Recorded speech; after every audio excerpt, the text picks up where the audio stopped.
ಸಂಚಾರಿ ನಿಯಮಗಳನ್ನು ಪಾಲಿಸೋಣ, ಅಪಘಾತದ ಸಾವುಗಳನ್ನು ತಡೆಯೋಣ. ಸೈಬರ್ ವಂಚಕರಿಂದ ಎಚ್ಚರಿಕೆಯಿಂದ ಇರೋಣ. ಸುರಪುರ ತಾಲೂಕಿನ ದೇವಾಪುರ ಗ್ರಾಮಸ್ಥರಿಗೆ ಬಿಟ್ ಪೊಲೀಸರಾದ ದಯಾನಂದ ಜಮಾದಾರ್ ರವರು ಗ್ರಾಮಸ್ಥರಿಗೆ ರಸ್ತೆ ಸುರಕ್ಷತೆ ಮತ್ತು ಸೈಬರ್ ಕ್ರೈಂ ಜಾಗೃತಿ ಮೂಡಿಸಿದರು.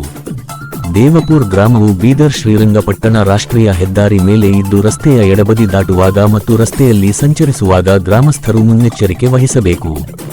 ರಸ್ತೆ ಸುರಕ್ಷತೆ ಮತ್ತು ಅಪಘಾತಗಳನ್ನು ತಡೆಗಟ್ಟಲು ಕಡ್ಡಾಯವಾಗಿ ಸಂಚಾರಿ ನಿಯಮಗಳು ಪಾಲಿಸುವುದು ಪ್ರತಿಯೊಬ್ಬ ನಾಗರಿಕನ ಆದ್ಯ ಕರ್ತವ್ಯವಾಗಿದೆ. ದಿನನಿತ್ಯ ರಸ್ತೆ ಅಪಘಾತಗಳಲ್ಲಿ ಸಾವು ನೋವಿನ ಸಂಖ್ಯೆ ಹೆಚ್ಚಾಗುತ್ತಿದ್ದು, ವಾಹನ ಸವಾರರು ಅಜಾಗರೂಕತೆಯಿಂದ ವಾಹನ ಚಲಾಯಿಸಿ ರಸ್ತೆ ಅಪಘಾತದಲ್ಲಿ ಅಮೂಲ್ಯವಾದ ಜೀವಗಳನ್ನು ಕಳೆದುಕೊಳ್ಳುತ್ತಿದ್ದಾರೆ ಹಾಗೂ ಅಂಗವಿಕಲರಾಗುತ್ತಿದ್ದು, ರಸ್ತೆ ಅಪಘಾತಗಳಿಂದ ಅನೇಕ ಕುಟುಂಬಗಳು ದುಃಖದ ಮಡುವಿನಲ್ಲಿ ಬಿದ್ದು ಬೀದಿಗೆ ಬೀಳುವ ಪರಿಸ್ಥಿತಿ ಉಂಟಾಗುತ್ತಿದ್ದು, ಅತಿ ವೇಗವೇ ಅಪಘಾತಕ್ಕೆ ಕಾರಣವಾಗುತ್ತಿದ್ದು, ದಯಮಾಡಿ ನನ್ನೆಲ್ಲ ಸಾರ್ವಜನಿಕರು ಅತಿ ವೇಗದಿಂದ ಮತ್ತು ಅಜಾಗರೂಕತೆಯಿಂದ ವಾಹನವನ್ನು ಚಲಾಯಿಸಬೇಡಿ. ಕುಡಿದು ಮತ್ತು ಮೊಬೈಲ್ ಬಳಸುತ್ತಾ ವಾಹನವನ್ನು ಚಲಾಯಿಸಬೇಡಿ. ದ್ವಿಚಕ್ರ ವಾಹನ ಸವಾರರು ಕಡ್ಡಾಯವಾಗಿ ಹೆಲ್ಮೆಟ್ ಧರಿಸಿ ವಾಹನವನ್ನು ಚಲಾಯಿಸಿ. ಕಾರು ಚಾಲನೆ ಮಾಡುವಾಗ ಸೀಟ್ ಬೆಲ್ಟ್ ಧರಿಸುವುದನ್ನು ಮರೆಯಬೇಡಿ. 18 ವರ್ಷದೊಳಗಿನ ಅಪ್ರಾಪ್ತ ಮಕ್ಕಳ ಕೈಯಲ್ಲಿ ವಾಹನ ಚಲಾಯಿಸಲು ಕೊಡಬೇಡಿ, ಅದು ಶಿಕ್ಷಾರ್ಹ ಅಪರಾಧ. ವಾಹನ ಸವಾರರು ತಮ್ಮ ವಾಹನಗಳಿಗೆ ಕಡ್ಡಾಯವಾಗಿ ನೋಂದಣಿ ಮತ್ತು ವಿಮಾ ಹೊಗೆ ಸೂಸುವಿಕೆ ಪ್ರಮಾಣ ಪತ್ರ ಮಾಡಿಸಿರಬೇಕು. ವಾಹನ ಸವಾರರು ವಾಹನ ಚಲನ ಪ್ರಮಾಣ ಪತ್ರ ಮಾಡಿಸಿರಬೇಕು.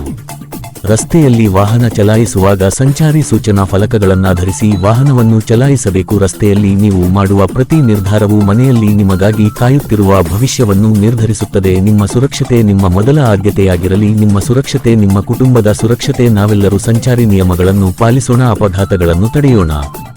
ಸಾಮಾಜಿಕ ಜಾಲತಾಣದಲ್ಲಿ ಸೈಬರ್ ಕ್ರೈಂ ವಂಚಕರಿಂದ ಎಚ್ಚರಿಕೆಯಿಂದ ಇರಬೇಕು. ಮೊಬೈಲ್ ಗೇಮ್, ಆನ್ಲೈನ್ ಲಿಂಕ್ಸ್, ಪರಿಚಯವಿಲ್ಲದ ಆ್ಯಪ್ಗಳು, ಫೈಲ್ಗಳು ಡೌನ್ಲೋಡ್ ಮಾಡಿಕೊಳ್ಳಬೇಡಿ ಮತ್ತು ವಾಟ್ಸಪ್, ಫೇಸ್ಬುಕ್, ಇನ್ಸ್ಟಾಗ್ರಾಂದಲ್ಲಿ ಅಪರಿಚಿತರೊಂದಿಗೆ ಸ್ನೇಹ ಬೆಳೆಸಬೇಡಿ ಮತ್ತು ಸಾಮಾಜಿಕ ಜಾಲತಾಣದಲ್ಲಿ ತಮ್ಮ ವೈಯಕ್ತಿಕ ಮಾಹಿತಿ ಹಾಗೂ OTP ಹಂಚಿಕೊಳ್ಳದಿರಿ. ಒಂದು ವೇಳೆ ಸೈಬರ್ ವಂಚಕರಿಂದ ವಂಚನೆಗೆ ಒಳಗಾಗಿದ್ದರೆ ತಕ್ಷಣವೇ ಸೈಬರ್ ಹೆಲ್ಪ್ಲೈನ್ ಸಂಖ್ಯೆ 1930ಗೆ ಕರೆ ಮಾಡಿ ದೂರು ದಾಖಲಿಸಿ ಮತ್ತು ಗ್ರಾಮದಲ್ಲಿ ಯಾವುದೇ ಕಾನೂನು ಬಾಹಿರ ಚಟುವಟಿಕೆ ಕಂಡು ಬಂದಲ್ಲಿ ನಮ್ಮ ಪೊಲೀಸ್ ತುರ್ತು ಸಹಾಯವಾಣಿ ಸಂಖ್ಯೆ 112ಗೆ ಕರೆ ಮಾಡಿ ತಿಳಿಸಿ ಎಂದು ಗ್ರಾಮಸ್ಥರಿಗೆ ಜಾಗೃತಿ ಮೂಡಿಸಲಾಯಿತು. ಈಗಾಗಲೇ ನಾವು ನಿತ್ಯ ನೋಡ್ತಾ ಇದ್ದೀವಿ, ಆಕ್ಸಿಡೆಂಟ್ಗಳು ಭಾಳ ಆಗ್ತಾವೆ, ಅಪಘಾತಗಳು ಭಾಳ ಆಗ್ತಾ ಇದ್ದಾವೆ. ನಮ್ಮೂರ್ನು ಕೂಡ ಒಂದು ಹೈವೇ ರೋಡಲ್ಲಿ ಇದೆ. ಯಾವ ಊರು? ನಮ್ಮ ದೇವಪುರ, ಬೀದರ್ ಮತ್ತು ಶ್ರೀರಂಗಪಟ್ಟಣ ಹೈವೇ ರೋಡ್ ಮಧ್ಯದಲ್ಲಿ ನಮ್ಮ ಊರಿದೆ. ನಾವು ಪ್ರತಿನಿತ್ಯ ನೋಡ್ತಾ ಇದ್ದೀವಿ, ಒಂದು ರಸ್ತೆಯಲ್ಲಿ ದಿನನಿತ್ಯ ಅಪಘಾತದಿಂದ ಸಾವನ್ನಪ್ತಾ ಇದ್ದಾರೆ. ನಮ್ಮ ಊರಲ್ಲೇ ಮೊನ್ನೆ ಒಂದು ಐತಿ ಬ್ರಿಡ್ಜ್ ಹತ್ರ, ನಮ್ಮ ದೇವಪುರ ಕ್ರಾಸ್ ಮುಂದ್ಗಡೆ ಬ್ರಿಡ್ಜ್ ಹತ್ರ ಅಪಘಾತ ಆಯಿತು. ಬೈಕ್ ಸವಾರ ಹೆಲ್ಮೆಟ್ ಇಲ್ಲದೆ ಬೈಕ್ಕೊಂಡು ಹೋಗುವಂಥ ಸಂದರ್ಭದಾಗ ಬೃಹತ್ ಗಾಡಿಗೆ ಅಪಘಾತವಾಗಿ ಎದೆಗೆ ಬಡಿತು. ನಂತರ ಎದೆಗೆ ಬಡಿತು, ಎದೆಯಿಂದ ಹಾಕಿ ಕೆಳಗೆ ಬಂದಿದ್ದು ಡಬ್ ಡಬ್ ಡಬ್ ಡಬ್ ಬಿಡ್ತೀವಿ. ಕಣ್ಣಾರೆ ನೋಡಿವಿ ನಾವು. ಆ ವ್ಯಕ್ತಿ ಅಪಘಾತದಲ್ಲಿ ಸಾವನ್ನಪ್ಪಿದ್ದು.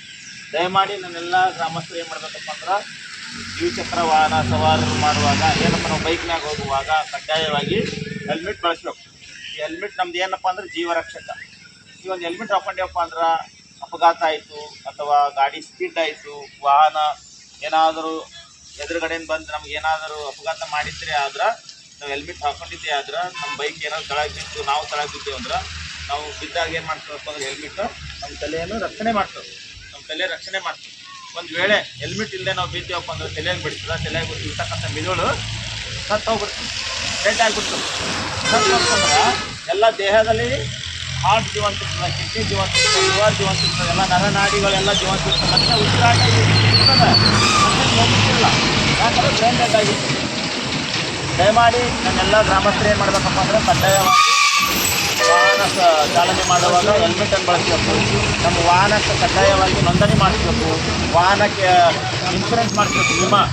ಅದು ಎಷ್ಟೋ ನೋಡಿ ನಾವು ಬೈಕ್ ಮೇಲೆ ನಂಬರೇ ಇರಲ್ಲ, ಏನೇನೋ ಬರೆದು ಬಿಡ್ತಾರೆ. ಆ ಆಕ್ಸಿಡೆಂಟ್ ಆದಾಗ ಆ ನಂಬರ್ ನೋಡಿ ಆ ವ್ಯಕ್ತಿ ಯಾರಂತ ಗುರುತು ಪತ್ತೆ ಹಚ್ಚಾದಾಗೆ ನಮಗೆ ಕಷ್ಟ ಆಗ್ತದೆ. ಇವಾಗ ನಾವೇ ಮಾಡ್ತೀವಿ. ವಿಮಾ ಇತ್ತಂದ್ರೆ ಏನಾಗ್ತಪ್ಪ ಅಂದ್ರೆ, ಒಂದು ಇನ್ಶೂರೆನ್ಸ್ ಇತ್ತ ಗಾಡಿಗೆ ಅಂದ್ರೆ, ಏನಾದರೂ ಅಪಘಾತದಲ್ಲಿ ಮರಣ ಒಂದು ವ್ಯಕ್ತಿಗೆ ಲೈಸೆನ್ಸು ಇನ್ಶೂರೆನ್ಸ್ ಇತ್ತಂದ್ರೆ ಆತನಿಗೆ ದುಡ್ಡು ಬರ್ತದೆ. ಒಂದು ಅಪಘಾತ ಸಂದರ್ಭದಲ್ಲಿ ಸಾವನ್ನಪ್ಪಿದಾಗ ಕೊನೆಯದಾಗಿ ಇನ್ಶೂರೆನ್ಸ್ನೂ ಇಲ್ಲ, ಲೈಸೆನ್ಸ್ನೂ ಇಲ್ಲ ಅಂದ್ರೆ ಏನೂ ಬರೋಂಗಿಲ್ಲ. ದಯಮಾಡಿ ನನ್ನೆಲ್ಲ ಗ್ರಾಮಸ್ಥರು ಕಡ್ಡಾಯವಾಗಿ ಸಂಚಾರಿ ನಿಯಮಗಳನ್ನು ಪಾಲಿಸೋಣ.